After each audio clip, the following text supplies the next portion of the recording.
Selamat datang di mata kuliah pemrograman sistem. Pada modul kali ini kita akan mencoba untuk membahas mengenai Bootscript. Ya.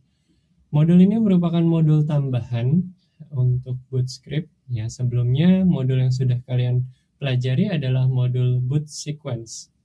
Jadi di modul ini merupakan modul tambahan di mana nanti secara praktikal kalian akan mencoba untuk melakukan pembuatan sebuah script yang berjalan pada saat komputer tersebut nyala atau dia akan mati pada saat komputer tersebut mati.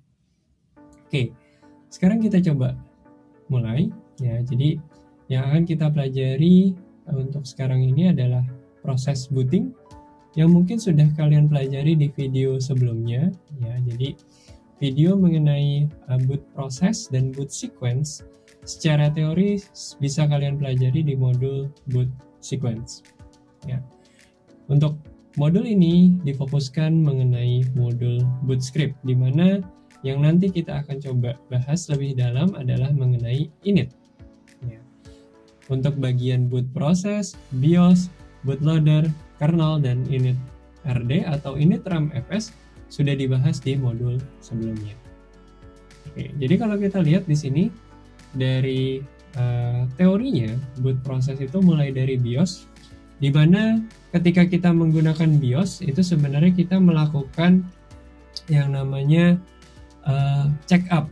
Ya, check up dalam artian di sini adalah mengecek seluruh hardware yang ada di dalam komputer kita.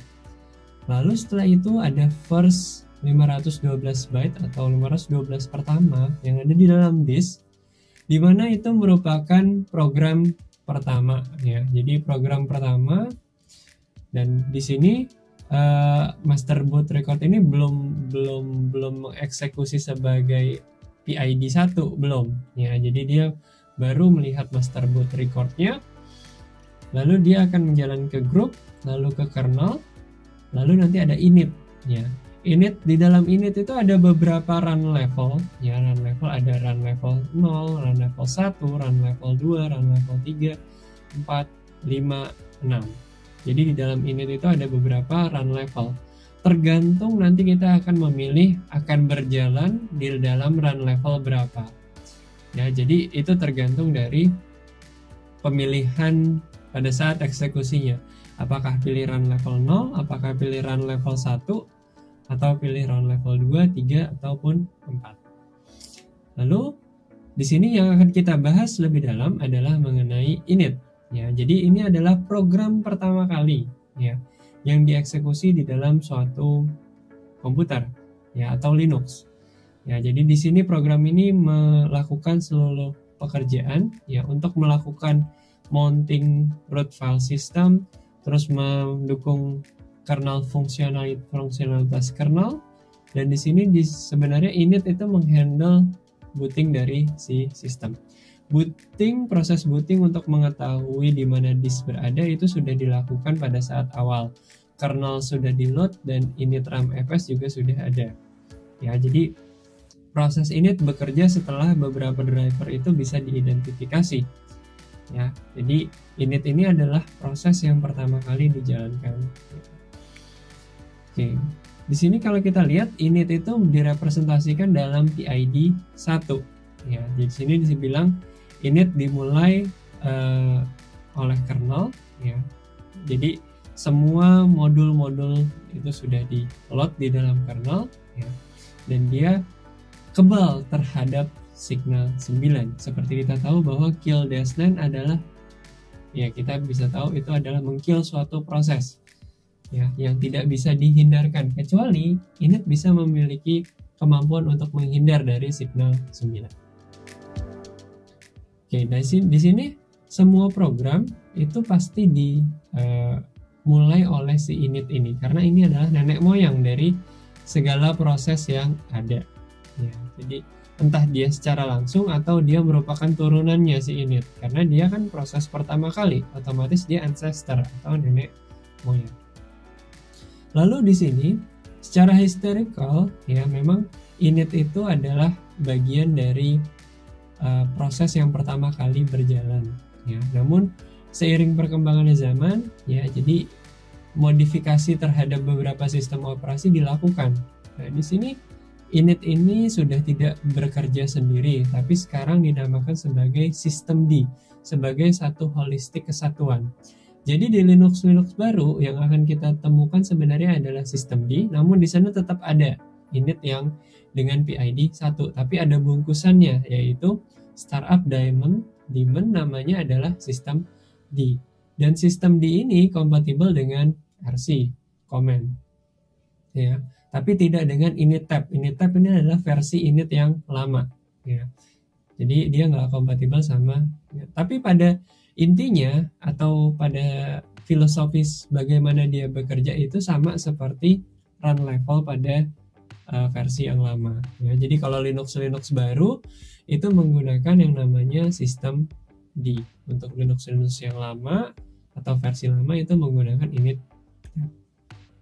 Ya, jadi kalau kita lihat run level itu bisa dilihat di dalam yang namanya etc init tab untuk versi-versi Linux yang lama. Nah, untuk sekarang atau versi-versi Linux yang baru kita bisa lihat di dalam lib sistem D terus di dalam sistem, atau bisa juga kita melihat di dalam lib sistem D sistem atau di dalam etc init D beberapa startup script. Jadi sebenarnya yang akan kita pelajari di dalam Bootscript ini adalah program apa saja sih yang secara otomatis dijalankan oleh si setelah init, ya. Jadi oleh si sistem setelah init apa saja program yang dijalankan. Ada yang bisa kita masukkan sebagai startup script, ada yang bisa kita masukkan sebagai sistem D, ada yang kita bisa masukkan sebagai cron tab, ya. Itu versi sekarangnya, ya, artinya yang baru-baru, Linux yang baru. Linux yang agak lama ada ditaruh di dalam rc.d, ya. Di sini kalau kita lihat ada rc, ya, dan kita bisa define run level di sana. Ya, jadi kalau kita lihat run level itu ada beberapa jenis, ya. Ada run level 0, 1, 2, 3, 4, 5, dan 6. Kalau kita tuliskan run level 0 atau kita eksekusi run level 0, dia akan melakukan power off terhadap target, ya.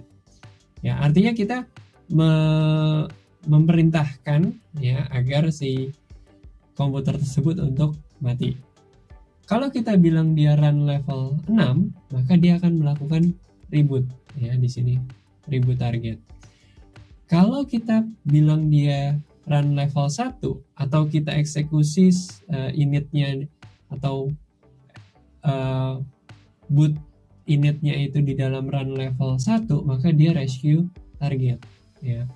Nah, di sini sebenarnya 2, 3, 4 ini representasi run levelnya adalah ada yang multi user, artinya bisa dipakai oleh beberapa user, ada juga yang networking di sana. Dan untuk yang 5 itu adalah ada graphical user interface-nya. Dan ini di Linux yang lama diidentifikasi di dalam etc init tab.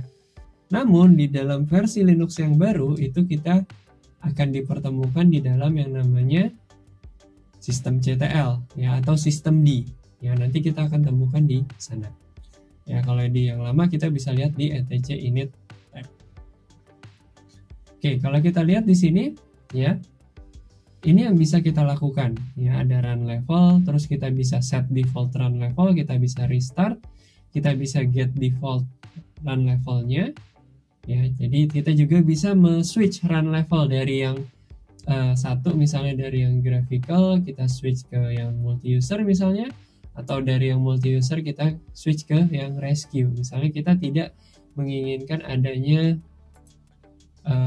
networking misalnya, atau kita tidak menginginkannya adanya graphical user interface di dalam program-program kita.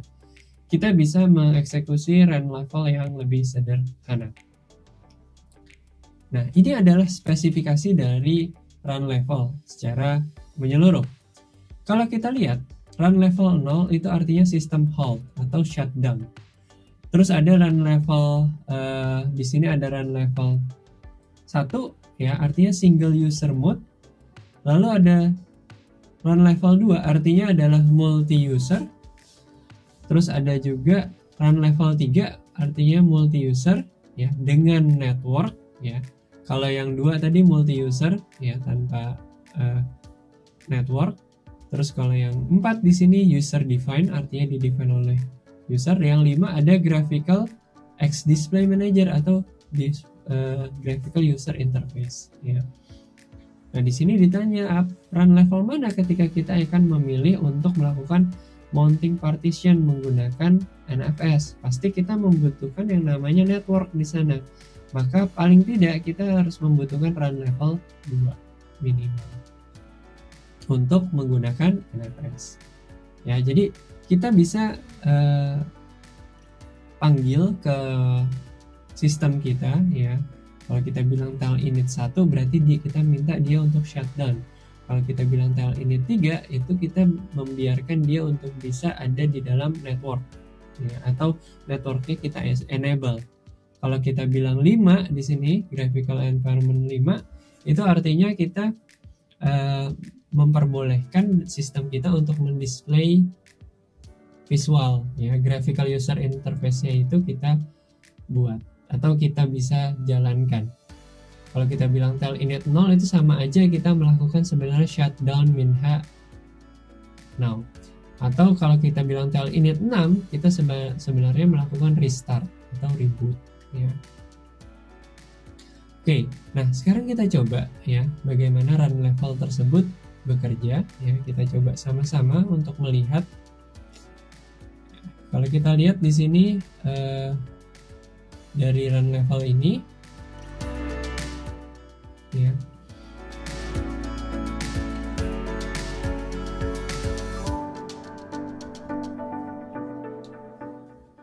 Kalau kita lihat di sini saya akan coba restart session di sini. User ya. Dia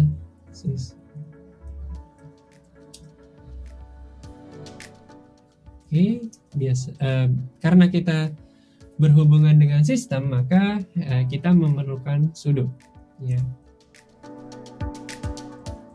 Oke, kalau kita lihat di sini kita berada di run level berapa ya pada saat melakukan eksekusi ini.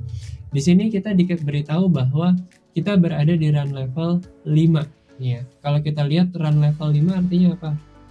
Di sini. Run level 5 adalah full multi-user mode dengan network dan display manager. Networknya terbukti dari mana? Di sini saya melakukan SSH. Ya, ini kan saya menggunakan putih kan, berarti saya melakukan SSH ke dalam konsol saya yang aslinya ada di dalam OVA ini. Ya, itu networknya berarti memang sudah berjalan. Nah, sekarang kita mau coba lihat di sini ya dalam run level ini. Kita bisa lihat kita berada di run level berapa ya. Dengan cara tadi kita bisa ketikkan run level.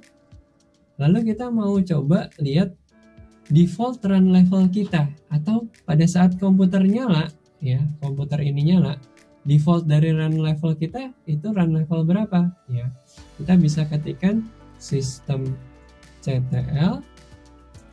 get default.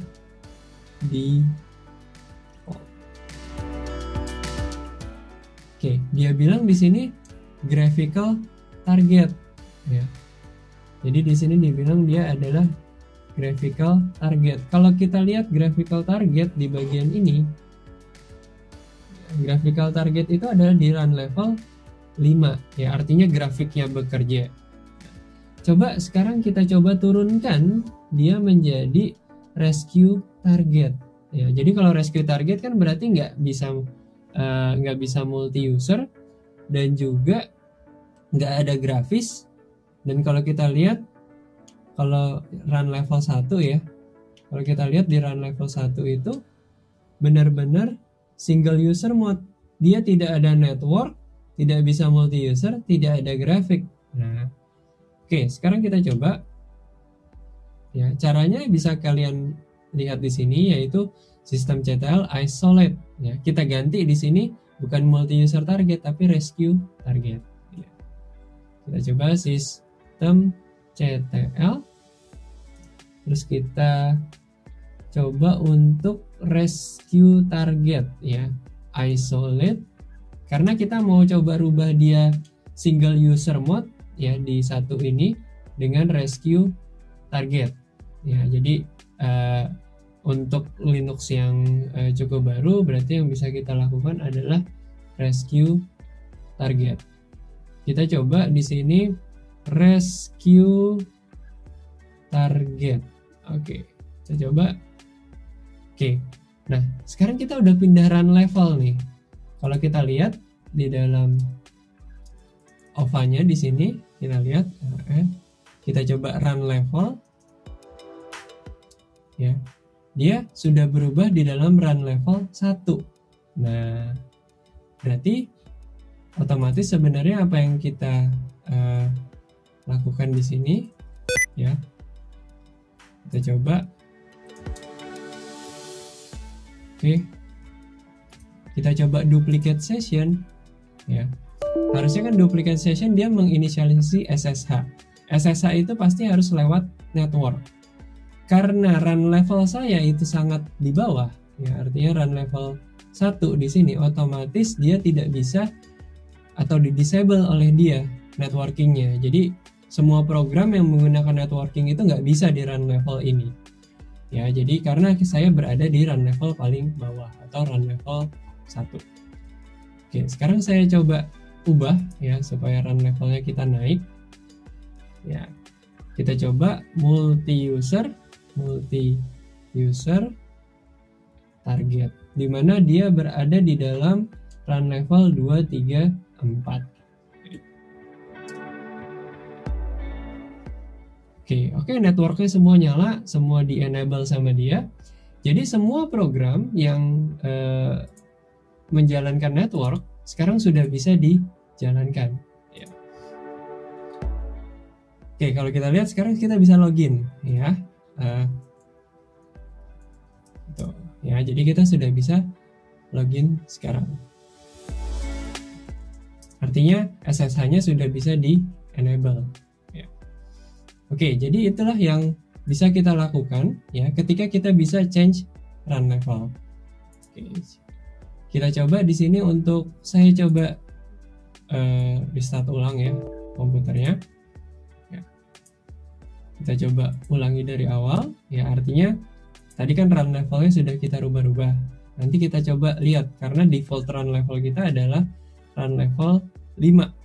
Ya, apakah dia masih di dalam run level 5 atau sudah berubah? Karena kita tidak merubah default dari run levelnya. Kalian boleh saja jika ingin eksperimen bisa merubah default multi-user target. Jadi multi-user target karena defaultnya di sini adalah graphical. Oke, kita tunggu sama-sama.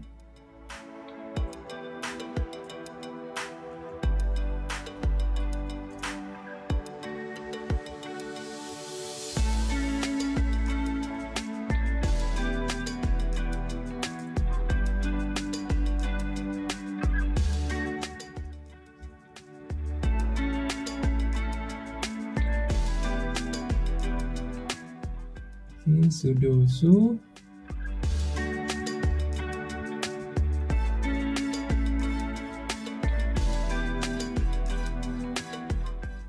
run level ya, dia balik lagi ke run level 5 ya. Kalau kita lihat sistem ctl get default.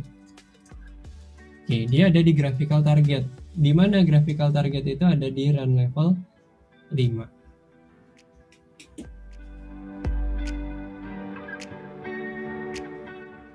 Ya, jadi dengan run level ini sebenarnya kita bisa melakukan pembatasan terhadap sistem kita. Apakah sistem kita akan berjalan dengan networking, ataukah sistem kita hanya berjalan dengan single user saja, atau dengan multi user, atau sistem kita butuh graphical interface. Ya, jadi kita bisa switch between run level tentunya dengan privilege root.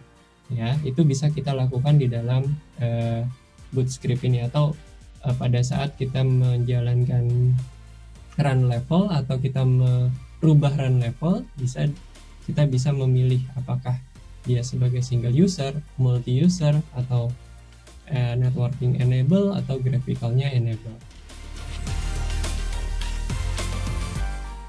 Oke, nah Di sana kan ada run level 0 dan run level 1 ya. Jadi ya itu bisa kita define juga ya, kalau kita bilang tel init ya, atau bilang tel init 0 misalnya ya, dia akan shutdown seperti apa yang sudah ditampilkan di sini ya, bahwa sistemnya akan halt.